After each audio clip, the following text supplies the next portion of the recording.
کیا آپ نے اس میں آخر اتنے لڑکیاں کیوں جاتی ہے، اتنے لڑکے کیوں جاتے ہیں؟ حضرت قاری سنور راسم گزارش ہے مائک پہ تشریف لائے، آئیے اس کا استعمال کرتے ہیں۔ نعرہ تکبیر، نعرہ رسالت، مسلک اعلیٰ حضرت۔ السلام علیکم ورحمۃ اللہ وبرکاتہ۔ نحمده ونصلي على حبيبه الكريم اما بعد فاعوذ بالله من الشيطان الرجيم بسم الله الرحمن الرحيم لباس لكم وانتم لباس لهن صدق الله العظيم وصدق رسوله النبي الامين المكين الكريم ونحن على ذلك لمن الشاهدين والشاكرين والحمد لله رب العالمين۔ عقیدت و محبت کے ساتھ جنہیں درود شریف یاد ہے وہ ایک مرتبہ پڑھ لیں۔ اللہم صلی علی سیدنا شفیعنا حبیبنا مولانا محمد صلی اللہ علیہ رسول اللہ صلی اللہ علیہ وسلم۔ عزیزان ملت اسلامیہ، ایک کے بعد دیگر آپ نے سماعت کیا ہے اور میرے بعد بھی آپ کو سماعت کرنی ہے۔ استاد الشعراء حضرت سید شکیل احمد صاحب چین پوری بہت اچھی آواز میں اچھا کلام پیش کر رہے تھے۔ اللہ تعالیٰ انہیں عمر خضر عطا فرمائے اور ہم لوگوں کو اسی طرح نعت رسول سننے کی اللہ توفیق عطا فرمائے۔ ابھی آرام گاہ میں حضرت سے یہی بات ہو رہی تھی کہ نعت ایک ایسی عبادت کا نام ہے کہ جب انسان سنتا ہے تو اسے قلبی سکون حاصل ہوتا ہے، لیکن لوگ نعت کو عبادت سمجھ کر سنیں تب۔ اگر نعت کو مزہ لینے کے لئے سنیں گے تو پھر وہ چاشنی جو آپ کے قلب میں ملنے والی تھی وہ نہیں ملتی ہے۔ بہرحال بے شمار علماء شعراء میں بر نور پر تشریف رکھتے ہیں۔ یہ علی جناب مداح نبی حضرت اعجاز صاحب کی محبت جو آپ کے بیچ حاضری کا شرف ہو رہا ہے، یہ محبت کی دلیل ہے کہ اتنے تمام علماء حاضر آ گئے۔ تو اس وقت کسی کو فرصت نہیں ہے۔ اس دور میں سب سے مہنگی کوئی چیز کا نام ہے تو وہ انسان کے پاس وقت ہے۔ لوگ اسی طرح کے جلسے سجاتے ہیں، مہینوں سے اس کی تیاریاں چلتی ہے، تب علماء شعراء کو بلا کر کے سنا کرتے ہیں۔ بہرحال آپ کے بیچ میں تھوڑی دیر کے لیے حاضر ہوں۔ آپ کے گاؤں کے ایک سماج سے بھی بہت اچھی آواز کے مالک جناب امام جعفر صاحب بہت اچھی نعت خوانی کرتے، اللہ تعالیٰ انہیں بھی وسیلہ عطا فرمائے۔ اللہ تعالیٰ انہیں غریق رحمت فرمائے اور جو میت ہوئی ان کے یہاں اللہ تعالیٰ ان کی مغفرت فرمائے۔ حضرات یہ شادی کے موقع پر یہ محفل سجائی گئی۔ میں کچھ باتیں آپ کے سامنے رکھنے کے لیے حاضر آیا، تقریر کے لیے حاضر نہیں آیا۔ تقریر کا وقت ملے گا تو تقریر کریں گے۔ یہ شادی کی حسین تقریب ہے۔ شادی کی شب میں لوگ شب کو بے شمار گناہوں میں ڈوب کر وہ شب گزارا کرتے ہیں، لیکن جب کسی انسان کے اندر دین کی سمجھ آتی ہے تو وہ نبی کی نعت پڑھا کرتے ہیں۔ مہاراشٹر کی سرزمین پر بے شمار جگہوں پر میری حاضری ہوئی۔ غالباً میں 14 سے 15 سال بمبئی جیسی عروس البلاد شہر میں اپنا وقت گزارا، تو وہاں جب شادیاں ہوتی ہے تو اس رات میں لوگ جس طرح ہم اور آپ اپنے سماج میں گل چھڑے اڑا رہے ہیں یا دیگر گناہوں میں ڈوب رہے ہیں، آپ کے گھر کے بچے، آپ کے گھر کی بیٹیاں جس مائک پہ میلاد کی محفل سجتی ہے، میلاد خوانی کے بعد لوگ جب گھر کی طرف روانہ ہو جاتے ہیں، اسی مائک کو گانے کی شکل میں تبدیل کر کے آپ کے گھر کی بچیاں اور آپ کے گھر کے بچے ناچا کرتے ہیں۔ افسوس ہوتا ہے اور یہاں دعویٰ یہ ہوتا ہے کہ شادی سنت ہے۔ میرے ملت کے نوجوانوں، شادی سنت بھی ہے، شادی فرض بھی ہے اور شادی ناجائز و حرام بھی ہے۔ غور کیجئے اللہ کے رسول صلی اللہ علیہ وسلم نے صرف بتایا نہیں بلکہ نبی پاک علیہ السلام نے پریکٹیکل کر کے بتایا بھی ہے۔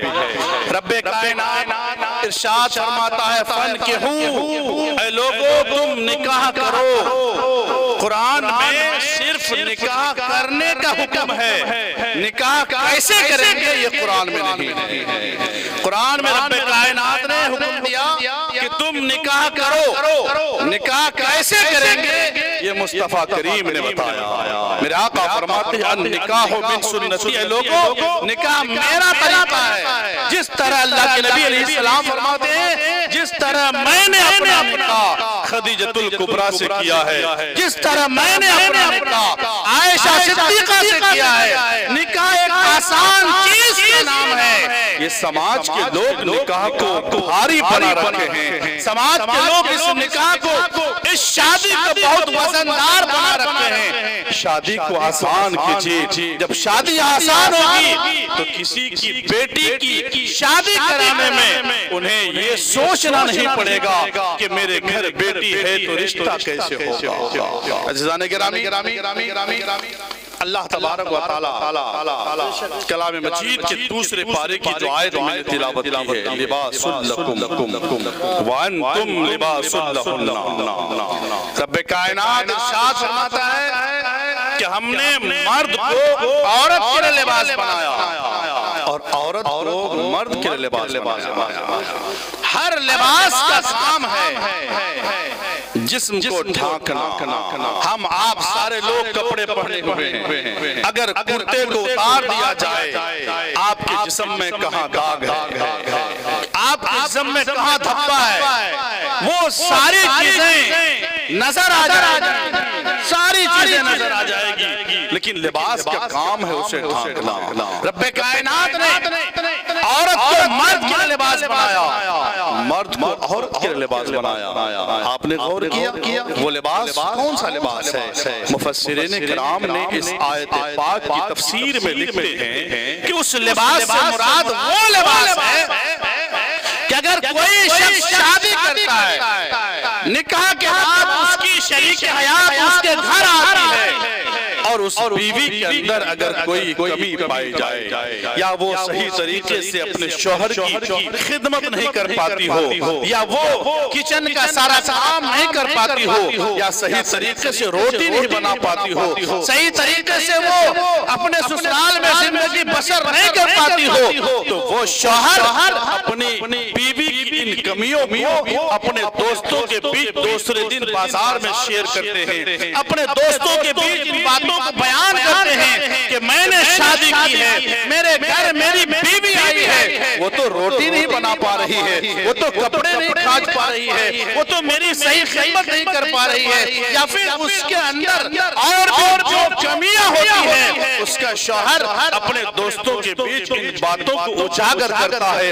قرآن نے تمہیں عورتوں کے لیے لباس بنایا ہے کہ تمہاری بیوی کے اندر جو کمی پائی جاتی ہے ان کمیوں کے لیے اللہ نے تمہیں پردہ بنایا ہے، ان پر پردہ کرو۔ میرے ملت کے نوجوانوں، بے آئینی ہی اسی طرح عورت کو بھی مرد کے لیے اللہ نے لباس بنایا۔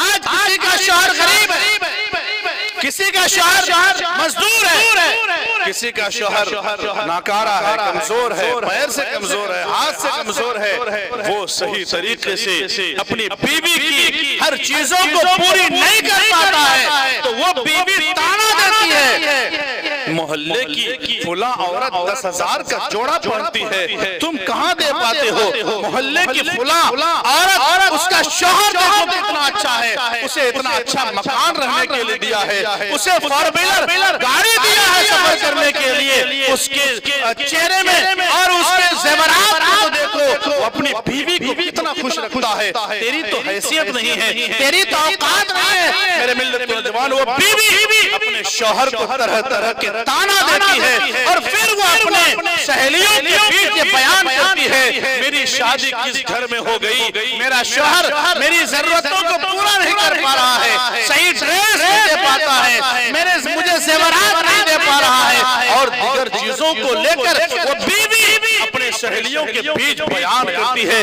میرے ملت کے نوجوانوں، بزرگوں، دوستوں، رب کائنات نے اس عورت کو اس کے شوہر کے لباس بنایا کہ تمہارے شوہر کے اندر جو کمی پائی جاتی ہے ان کمیوں کے لیے رب کائنات نے تمہیں پردہ بنایا ہے۔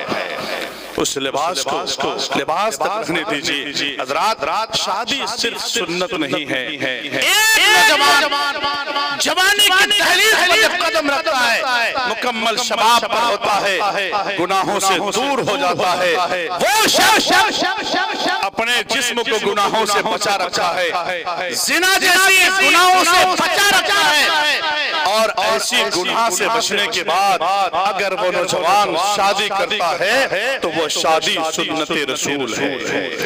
یہ وہی نوجوان ہے گناہوں کے دلدل میں ڈوبا ہوا ہے، زنا کی محفلوں کو عام کرتا ہوا نظر آتا ہے، ایسی صورت میں اس نوجوان پر شادی فرض ہو جاتی ہے کہ جتنی جلدی ہو سکے تم شادی۔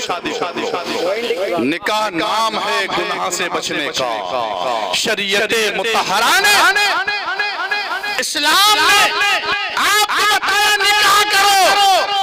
اگر یہ نکاح کا رسم مذہب اسلام میں نہیں ہوتا تو آج مسلمان، آج انسان بھی جانوروں کی طرح زندگی گزارتے۔ نکاح نام ہے گناہوں سے بچنے کا۔ میرے ملت نوجوانوں، جب وہ گناہ سے نہیں بچ سکتا ہے، وہ زنا کے اڈوں میں جاتا ہے، وہ طرح طرح کی گناہوں میں ملوث ہے۔ آپ دیکھتے ہیں کون لڑکا ہے کتنی غیر محرم کو لے کر گھومتا پھرتا ہے۔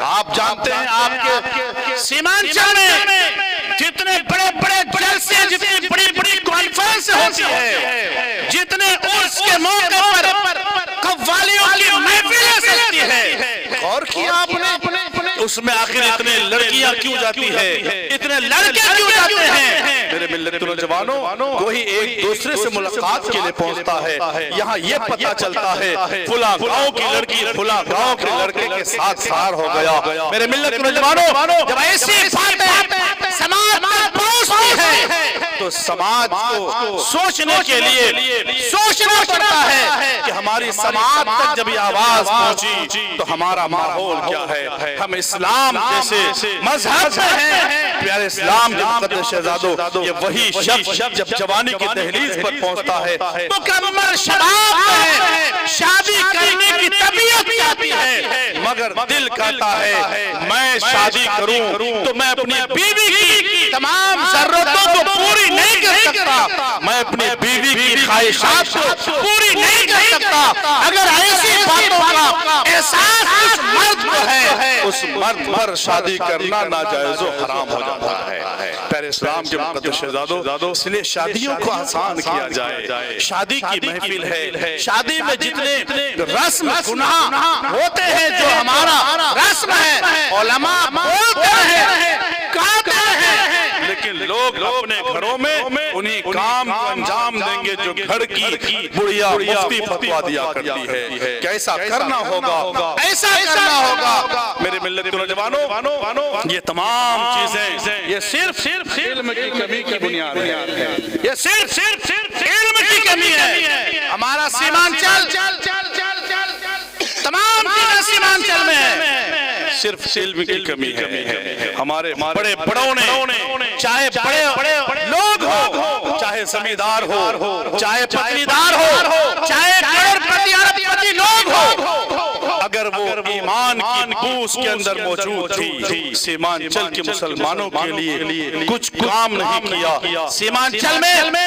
ہمارے اس علاقے میں تعلیم کے لیے ایک بڑی یونیورسٹی کی ضرورت ہے، ایک بڑے ہاسپٹل کی ضرورت ہے، پنچایت لیول پر ہاسپٹل ہونا چاہیے، پنچایت لیول پر کالج ہونا چاہیے، جہاں لوگوں کی تعلیم ہو سکے، بچوں کی تعلیم ہو سکے۔ تعلیم کی بڑی کمی ہے، انسان بیمار ہو جاتا ہے، گاڑی میں سفر کرتے کٹیہار پورنیہ جاتے جاتے راستے میں دم توڑ دیتا ہے، اس کا ذمہ دار کون ہے؟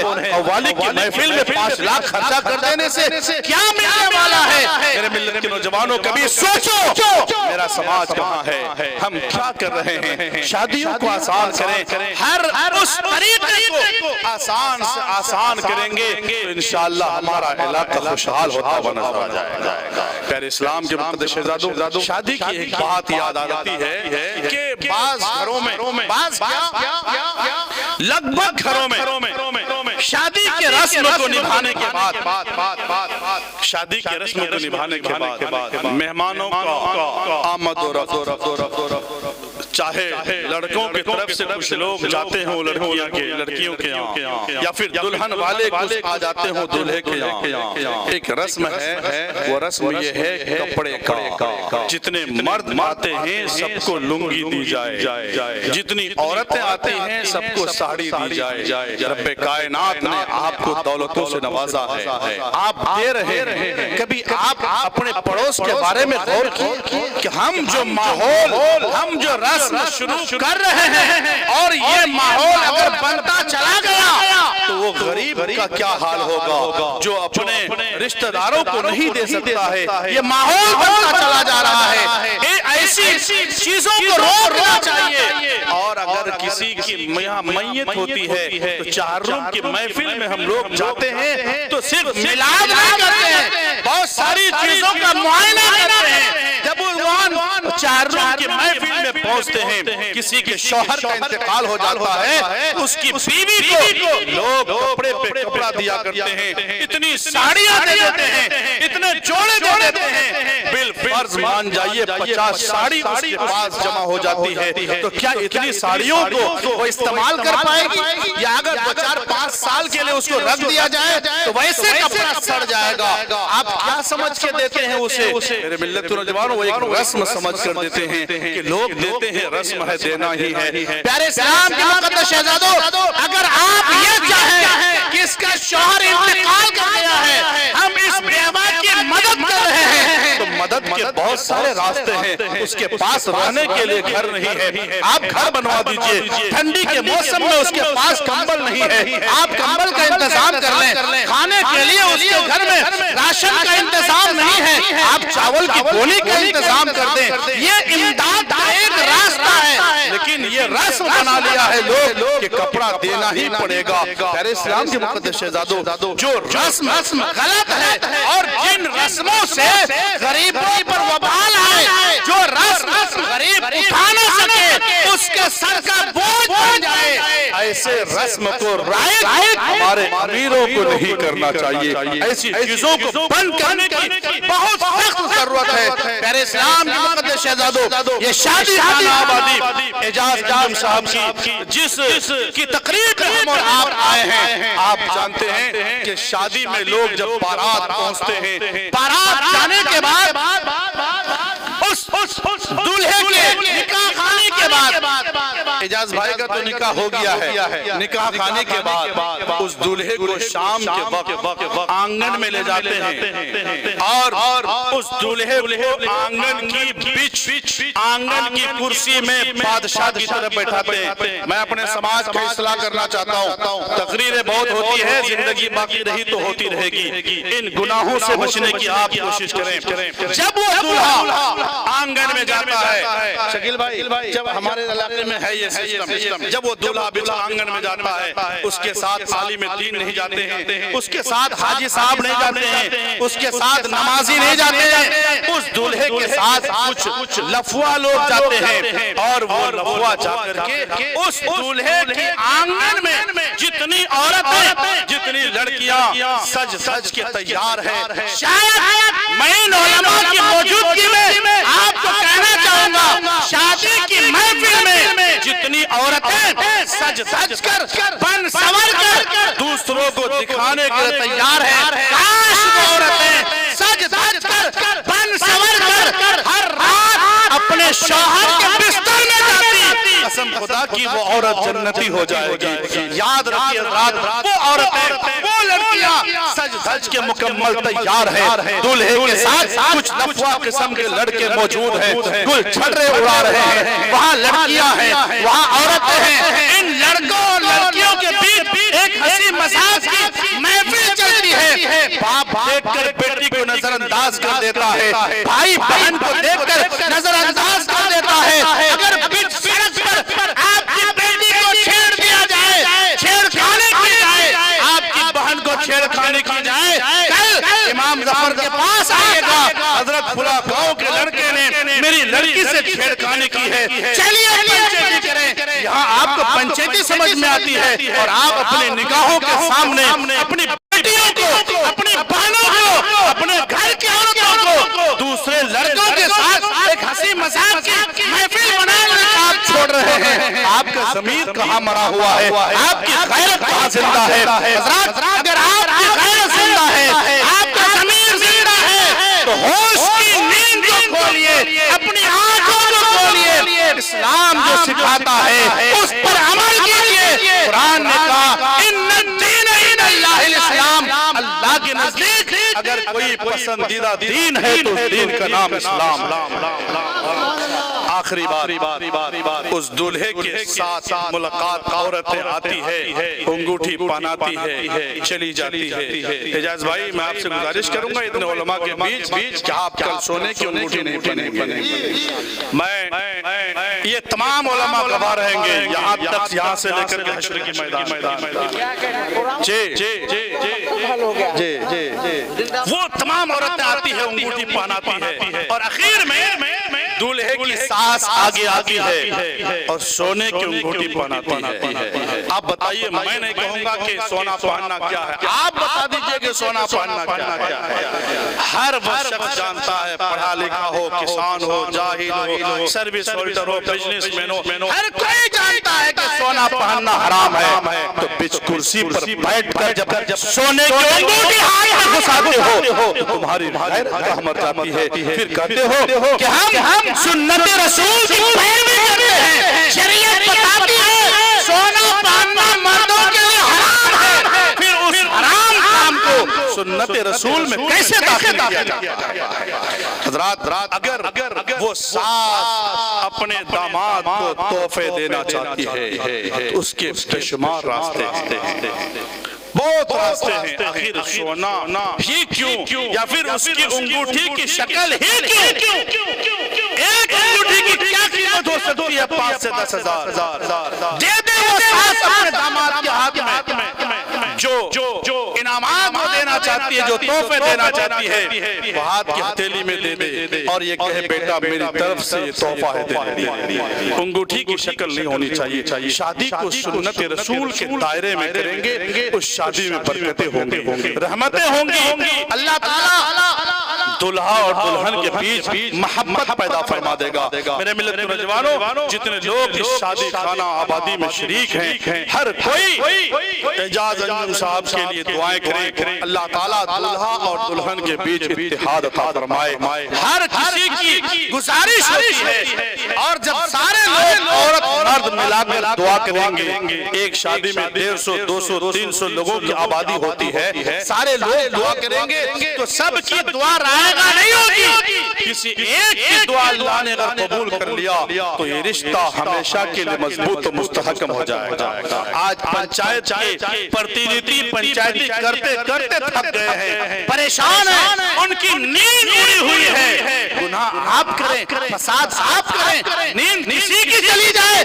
میرے ملت کے نوجوانوں، جب لوگ شادیوں میں دعائیں کریں گے، لوگ شادیوں میں آتے ہیں، بھوج کھاتے ہیں، چندہ دے دیے چل دیے۔ آپ سوچ رہے چندہ خالی مولوی صاحب لیتا ہے؟ ہر کوئی چندہ لیتا ہے، لیکن بڑے لوگ اس چندہ کو چمانہ میں بدل دیے ہیں۔ وہ چندہ چمانہ میں بدل دیا ہے۔ حضرات دیے چلے گئے، لیکن دعا کیجئے، اگر ہر کوئی دعا کرے گا اے اللہ اس دلہا اور دلہن کے مابین حضرت آدم اور حوا جیسی سچی محبت پیدا فرما۔ جب سارے لوگ دعا کریں گے، کسی ایک کی دعا قبول ہو گئی تو یہ رشتہ مضبوط و مستحکم ہو جائے گا۔ جب رشتہ مضبوط ہو جائے گا، اس رشتے میں محبت قائم ہو جائے گی تو پنچایتی کرنے والوں کو پنچایتی نہیں کرنی پڑے گی، حیران و پریشان ہونے کی ضرورت نہیں پڑے گی، وہ رشتہ انمول ہو جائے گا۔ دعا کرے رب کائنات اعجاز انجم اور ان کی شریک حیات کے بیچ اللہ تعالی حضرت علی اور فاطمہ جیسی سچی محبت عطا فرمائے۔ استغفر اللہ ربی من کل ذنب واتوب الیہ وما علینا الا البلاغ۔ السلام علیکم ورحمۃ اللہ وبرکاتہ۔